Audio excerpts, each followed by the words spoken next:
चंद्रभूषण सिंह जी, अहमदाबाद से। श्री हरिवंश। श्री हरिवंश महाराज जी। महाराज जी, जैसे बोला जाता है कि आत्मा ही परमात्मा का स्वरूप है, वो नष्ट नहीं होती, वो बस शरीर बदल लेती है। तो जो पाप कर्म पिछले शरीर से किए गए थे, उसे नया शरीर क्यों भोगता है? उसे वही शरीर क्यों नहीं भोग लेता? इसके अलावा आत्मा परमात्मा का स्वरूप है, तो हमें वो बुरे कर्म करने के लिए क्यों नहीं रोकती? आत्मा क्या रोल है महाराज? आप अपने आत्म स्वरूप को जानते हैं? नहीं जानते ना, इसीलिए आपसे गलती होती है, क्योंकि आप अपने आत्म स्वरूप को न जान करके शरीर से तदात्म कर लिए हैं, मैं पुरुष हूँ। ऐसा है ना, जब आप शीशा देखते तो यही तो लगता मैं हूँ, तो आत्मा को भूल गए, मतलब परमात्मा को भूल गए। बस यही भूल माया में फंसा दिया। अब जो आप पाप करते हैं तो आपके शरीर की एक सीमा है, 100 वर्ष, 70 वर्ष, 80 वर्ष। अब मुकदमा यहाँ अपने 10-10 वर्ष नहीं चलता। छोटी अदालत है, कई अदालत है।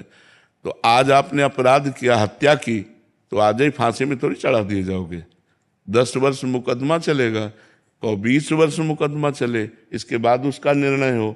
तो अपनी बड़ी सरकार है, आपने इस योनि में पाप किए और अनेक योनियों में दंड भोगना पड़ेगा, अनेक शरीर धारण करके दंड भोगना पड़ेगा। क्योंकि बड़ी सरकार है ना, अनंत ब्रह्मांडों का हिसाब किताब है ना, तो इसी योनि में दंड नहीं मिलता।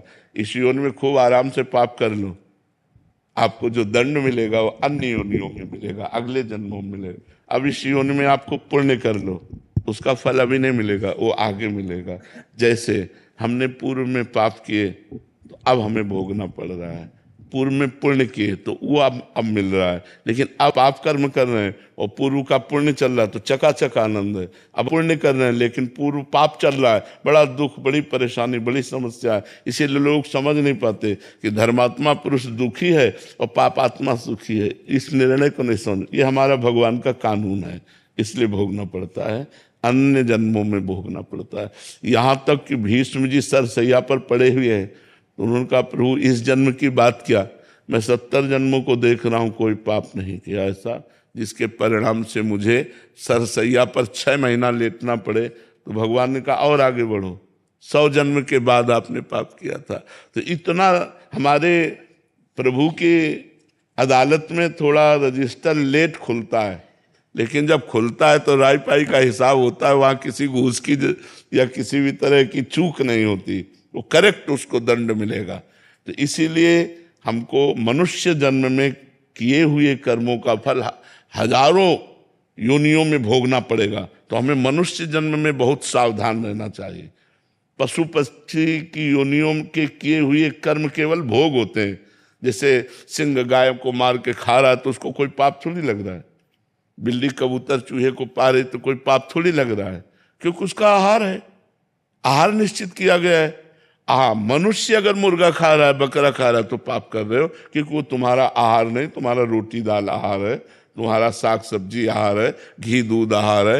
ये तुम्हारा मांस बकरा भैंसा मुर्गा जो खा रहे हैं ना, ये दुर्गति को प्राप्त होते हैं।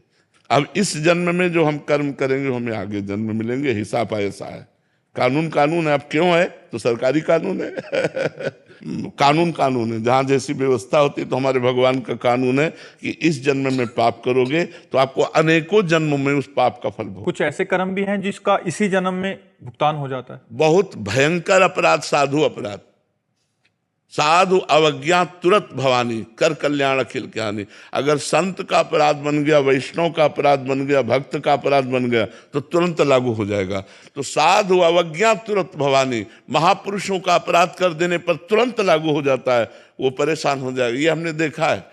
तो अभी उस दिन बताया था कि जगदीश्वरानंद के अपने गुरु को जहर दे दिया तो पूरे शरीर में मवाद पड़ गया, फूट फूट कर जब निकले तो चिल्ला चिल्ला कर कहते थे कोई बचा लो। तो कोई न औषधि काम करती न कुछ, सड़ रहा था, पूरा शरीर सड़ रहा था।